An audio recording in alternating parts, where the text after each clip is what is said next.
Puisi sedih karena cinta. Puisi cinta, luka hati oleh Evan. Aku di sini terdiam, tersentak tanpa kata. Seakan dunia gelap oleh kabut, seolah cahaya hilang ditelannya.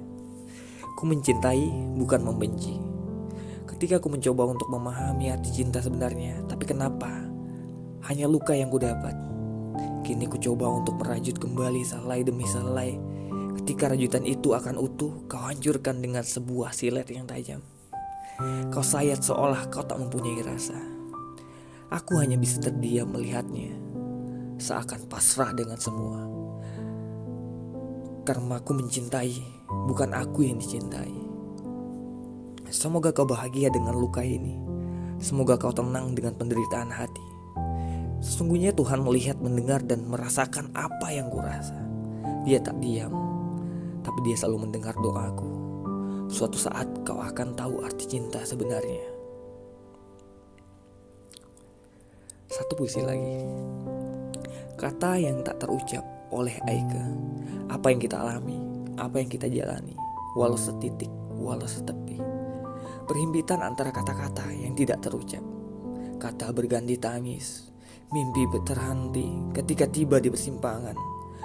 Ruang gelap bercahaya hanya dari hatiku.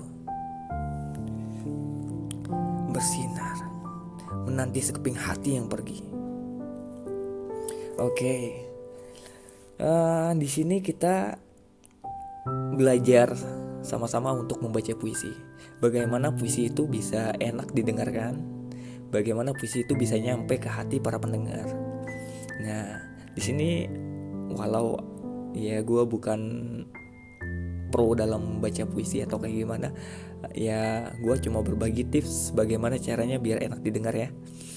Untuk teman-teman, kalau mau membaca sebuah puisi agar terdengar enak dan nyampe di hati para pendengar, itu ada beberapa tips.